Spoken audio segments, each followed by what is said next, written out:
Hello and welcome to Teacher Talk, the podcast for teachers who are lifers but still want to have a life. This is Jared, and as always, I'm joined by my partner, Johanna. Hi, Jared. What are we going to talk about today? The teacher first day of school. The teacher first day of school. What's that? It's teacher development, and it's extremely stressful. No students yet. No students yet. They might be coming the next day. Oftentimes, it's professional development. What do you do? What do you do? Well, if you're new or old, like you've been at a school a really long time, it's still extremely stressful because there's so much energy. It's either really positive energy that's like it's like a drink that's too sweet, or it's really negative, pessimistic energy. But either way, it's just stressful as a teacher because you have this huge to-do list of all these things you need to do before the students show up, and yet here you are in a room with a bunch of other teachers essentially just adding to your to-do list. There's uncertainty. Yeah. Because it's like the first day of school for students. For them. Right. Like, it's not like these are all new people. For some of them it might be. Right. But like, you're seeing people again after a while, and they've changed, and they have attitudes about going, and you say some people are maybe compensate by being super positive, and some people are just kind of grumpy about being at professional development. Or back. Sure.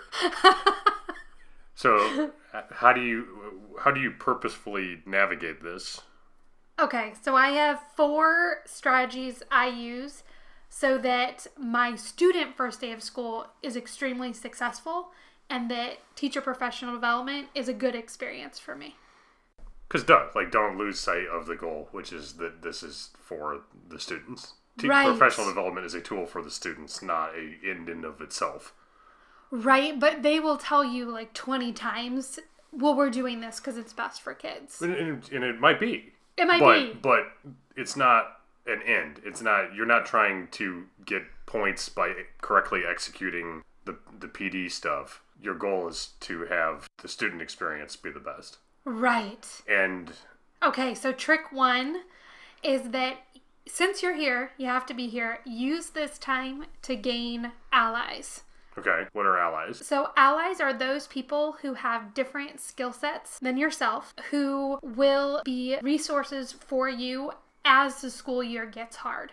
I mean, I would love to tell you that I can reach every kid and help every kid, but the truth of the matter is there's some kids that naturally respond to me better, and then there's some kids that naturally respond to teachers who have different skill sets than myself. And so I need to use this time to build those relationships with those people who have different skills than myself. So what do you do to actually try and get outside your bubble? Okay, so if I am brand new into a school,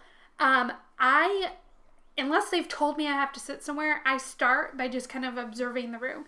And what I am looking for is that table or that cluster of teachers that's more than 2, and they are kind of engaged in each other. They're talking to each other, they're kind of leaned into each other, they're not isolating themselves, but they appear open and energized. Those are the people that if I'm brand new to a school, that is where I want to sit, so that they will reach out to me and so that I will instantly have kind of a group of people to engage with. More than 2, leaning in. Eye contact. This is your best bet for making friends on your first day. Right. At a new building. What if it's not a new building? If it is not a new building, I acknowledge friends that I happen to have in the room, and then I might talk to them about, like, let's meet up for lunch or something like that, because teachers never get to go to lunch, so it's a really big deal on PD day when we get to go to lunch. But I mean, business people, like, let's go get a coffee. But for us, right, this is the 2 days a year where we get to act like we're adult professionals. After I acknowledge friends, I go and I seek out people who I don't have a strong relationship with, but are still sending those signals of openness. Okay. Why is it so important that it's PD? We got a little hint of it when you're talking about how, like, you can do things like go to lunch, but we can be working with these people all year. Right. You get all year to make friends? No. No. Why not? You don't have time to go to the bathroom, let alone make a friend. Right. We're busy. There's Sure. a million things going on. No. You're in your classroom. It is... This is why this day is a day to prioritize making new allies. It's because Right. you're really not going to have a better opportunity What are you than going to this. do? Go to classroom and meet people while they're like drowning in their to-do lists? I mean, no.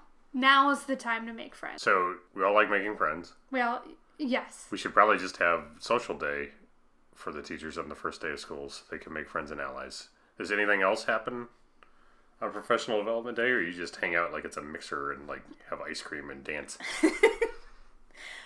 So they take an enormous amount of learning that's probably meant for like an entire semester worth of college, and they cram it into whatever amount of time they have. So it's all sorts of brand new learning and a bunch of things that they want us to do and execute right away. And you leave that at the end of the day with new allies and complete mastery of everything that you learned during the stuff that you were taught that day. So you leave completely overwhelmed. You already started the day with an enormous to-do list of everything that you had to do before students showed up, and now you've just added to the to-do list and the anxiety, and it feels like you need to work and not sleep in between now and the time that students show up. Well, yeah, Johanna, because if I don't incorporate every single thing I learned in professional development on the first day of the school year in my classroom on day one, I'm probably not a good teacher, right? Yeah, that's how you feel. I mean, Is your that boss is telling you to do something. Is that a good feeling? Is that a correct feeling? Well, no. So I had a really powerful experience. Okay, and this is my like trick number 2 to professional development days. Is it happened to be many years ago. The superintendent happened to be at our day 1 building professional development, and it was really well done. Obviously, superintendent showed up, but after a couple of hours, there was like a natural lull when no one was saying anything. It was quiet in the room, and he leans back in his seat. And he says very slowly, he says, I think the problem with education is we act like it is a sprint, but it is actually a marathon. Huh. Right? I can't describe how transformative this. I was a brand new baby teacher, didn't have kids. All I did was work.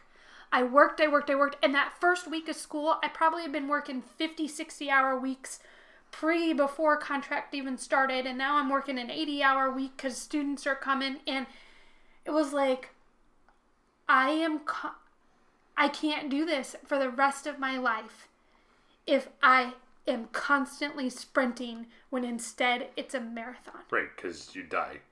If Right. you try and sprint a whole marathon, you'll either collapse or die. I don't know what the dropout rate for teachers is, but this is it. It's because we learn how to be after the first couple of years, we know how to be a great teacher. Never stop working. If I never stop working, I will be the best teacher in the world. And then we're like, well, but I don't want to never stop working, so I guess I'll just have to quit because Right. I'll never be good. Is the false assumption that we kind of paint But for this ourselves. is mixed up in this idea of like I need to be running like I'm in a sprint to be good. Right. But it's just not realistic. It's just not the case. You need to be running like you're in a marathon. Right. So I started to apply that statement. So coming Marathon, not a sprint. to student day 1, trying to apply every single thing that you learned in professional development this year, plus all the other goals you had even before you showed up at professional development, is like sprinting out of the gate. And there's just no reason to do that because you should be purposeful and know that you're in a marathon. So how do you manage that? How do you take the information that you learned in professional development and apply it as if you were in a marathon instead of a sprint? Right. Okay, so knowing that essentially the race is the entire school year, Mm-hmm. and knowing that I've got to save energy for certain times, like February is coming. Like, it was just the worst teaching month. But It's the rejected slogan for the House Stark is February is coming. yes. So what I do is now, kind of as I think about my whole teaching world, my goal is to work, with the exception of kind of the first week of school, I want to work 40-hour weeks. And so I want to create plans and procedures that allow me to be an exceptional teacher while still working 40 hours a week. So marathon, not a sprint. When I go into that professional development, day one, I go in with 4 clipboards. On those clipboards, white sheets of typing paper, no need to be fancy. And on one, I have day one. That means day one with students. Day one what? To-do list. A to-do list. Yeah, this is my day one to-do list. 4 clipboards. On that clipboard is paper. On that paper is writing. That writing is to-do lists. Yes. Day one to-do list. Anything I need to do for day one of the students showing up. This is what the students need to experience on day one. Right. They need to experience, they need me to know, they need me to practice, whatever that is, day one. Next clipboard is another to-do list. This time it is week 1. Week 1 to-do list. With kids. What, by the end of week 1, and it depends, I mean, based on your curriculum, whether you have them a year long or quarters or semesters, but this is stuff that either from your goal over the summer or from professional development that, yes, I want to incorporate this into the classroom learning for this entire school year. Yeah, and generally those things aren't curriculum based. Those are more experiences I need my students to have so that we can be a classroom where quality learning happens. Okay, then the next list is some month 1/quarter 1, depending on how my school year is set up. And this is where I put curriculum. Now we get a little more curriculum-y. Right, but it's more about past learning that I've incorporated, right? It's what I spent last school year learning in professional development. It's what I spent last year reading about in books that I'm now putting into my classroom. And then the 4th list is year-long goals. Which are in a way kind of next year goals. Right. Right, because they only have, I mean, to give the people who provide professional development some credit, is they have like 5 days and they're strewn throughout the year, and it just so happens that maybe 2 of the 5 days are at the start of the school year. Sure. So even if they're thinking in their mind this is a year-long learning progression, from a teacher's perspective, we kind of dumped on us at the very beginning, and it feels like we got to do it right now. Yeah. And it's not that I'm not suggesting that the most current and relevant research isn't important to apply to your classroom. It's just, you can play with it, you can fiddle with it, but it's not an end-all goal you're trying to accomplish for day one. Well, and I mean, if you could just wave a wand and incorporate it magically, then go ahead, right? Right. But the problem is if you try to incorporate something that you haven't yourself mastered or thought about or figured out how it will actually work in your classroom, the stuff you've been thinking about from the stuff you learned from last school year all summer, and you try to apply it, it will be like sprinting, and you will either use too much energy and you'll burn it out, or it will just fail because you weren't ready to apply it. Right. So even if you're 100% on board, like, yeah, this is the best thing I've ever learned in professional development, I have to apply it to my classroom as soon as possible, it still doesn't mean it's got to be 100% day one out the gate. Right. If that means that you won't execute it well. Right. Okay. Right. Sure. Okay. So I won't feel guilty anymore. It's going on one of my lists. And one of my lists goes on, all my lists go on the wall. And they're all important. They're all important. All going to get done. It's a plan for executing. Right. Okay. Exactly. And it's a plan for executing within the spirit of the metaphor. It's a marathon, not a sprint. Which makes a ton of sense. Okay. Okay. So fourth thing is, unfortunately, not all the things you learn in professional development should make the list. And so I learned this from another teacher. He called it Screensaver Mode. What's Screensaver Mode? He says sometimes you just gotta go in Screensaver Mode. With the toasters. I don't know what that is. You don't remember the toasters? I don't know what the toasters are. On Macs, in like when they were still called Macs. It's not called Mac? I don't know what they're called. They're called MacBooks or iMacs or something. They were just called the Apple Macintosh. Okay. right? The screensaver, they were like toasters in space with little angel wings, and the toast flew up. I think my school was not wealthy enough to have... You had the one school in all of America that didn't have Apple computers in it? I don't know. I don't remember this. I'll show you. This is very important, listeners. Go to the internet right now and Google flying toaster screensaver, or bang it, I don't care. Flying toaster screensavers. It's going to change your life. Okay. That's what I'm saying. Anyway. Screensaver mode. This important talk done. What's screensaver mode as your metaphor for how to act in professional development? Okay, so screensaver mode is, rather than as a teacher, what I kind of want to do when they start talking about things that I think are not relevant to my classroom, is that I want to get out work that I need to do that's on one of my to-do lists. But that sends the wrong message. Like that... I'm multitasking. Right. Like a professional.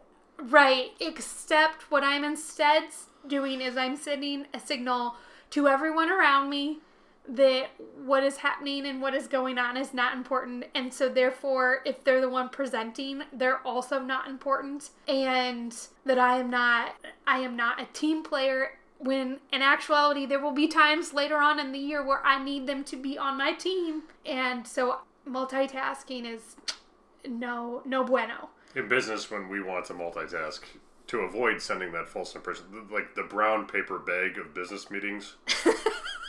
You know, the brown from the Wire speech. Yes, from the Wire. Yes. Okay. Like that way you can drink outside, and they don't know for sure that you're breaking the law. Obviously they know, but like there's this pretense that they're allowed to just leave you be because you aren't openly defying the law. I feel like when we make connections, we should make them outside the context of like breaking the law in a podcast for teachers. We're not breaking the law. We're talking about a show about breaking the law. Oh, okay. So the brown paper bag of business is you, instead of going to the meeting room, you call into the teleconference in the meeting room, and then everyone knows that the fact that you called in instead of coming to the room means that you're working on your own stuff and just listening for your name, but you're not sending that really negative message that if you do that in person, people will think bad things about you, right? Like you don't want to turn people off by blatantly not paying attention to their content in front of them, right. Which is why you have screensaver mode. That's kind of your brown paper bag. You just decide. I still don't like that, but you decide that you're like, you need to not pay too close attention because it'll stress you out. You're already stressed. You already got a million things on your mind. You have a lot to do and a lot to learn. A lot to worry about which list to write it down and on. If it's not going on one of the 4 lists, you just go into screensaver mode. You are still essentially there, right? If someone... You are ready for any input that is stimulating. Like, if the mouse moves a little bit, the screen comes back. Yep, I'm back. You're I'm not engaged. Asleep. You're not off. You're not doing something else. I look like I am a listening participant who is not quite listening. But you're thinking carefully about what list it belongs on, and if it isn't one of them, then it can just go past. Yeah, it can just go past. It's almost like a 5th list. It's the list of things that, yes, I heard, but they didn't belong on my 4 other lists. My list of it doesn't matter. Yeah. Doesn't apply. I mean, if we're being as kind as possible to it, it is not something that I think will be valuable for me to incorporate in my classroom. Right. Well, and this is why it's important to have screensaver mode, is because I feel like as teachers, sometimes when we hear content that doesn't directly apply to us or isn't relevant to what we need, we get angry because we have so little time. Sure. We have so little time, and so all we're doing is thinking about all the other things that we need to do, and then we're getting resentful. Why are you trying to burden me with this? Yes, and then we get mad at the person who's given us the information. Just don't do that. Just no, screensaver. Just watch the toasters. Just watch I had bubbles. Mine was bubbles. It's so much worse than the toasters. When you find out about this, you're going to be mad that you had to live with the bubbles for so long. I promise. All right. Enough about the toasters. It's a very important topic, but we've covered it. Let's recap. Okay. Professional Development Day. Step 1. Sit and find allies. Sit with Don't sit on. Sit with and find allies. And allies are people who can complement your strengths. You got to do it today because this is really your only chance. Right. I think of it like superheroes. Yeah. Right? If my superpower is the ability to fly, I can't go just hang out with a bunch of other people who have the same superpower I do. I need to find people who can freeze time. Step 2. Step 2, it is a marathon, not a sprint. Save your energy for when it is important to exert energy. This applies to, this. It's maybe not just step 2. It's maybe step, everything. A1 alpha. Yeah. Yeah. Step 3. Your lists. 4 lists. 4 lists. Day 1, what the students need to experience. Week 1, what the students need to experience. Month 1, what I want these students to start learning or experience or incorporate into their classroom. Quarter 1 or year 1 or whatever. This is stuff that I want to start to try to figure out so I'm ready to do it for next year's students. Correct. And then the secret 5th list with the flying toasters so that we can make friends with people but not get mad that they're trying to burden us with information that we don't need. Is Screensaver Mode. Screensaver Mode. Well, thank you, Johanna. Thank you, Jared. Thank you for listening to Teacher Talk, the podcast for teachers who are lifers but still want to have a life.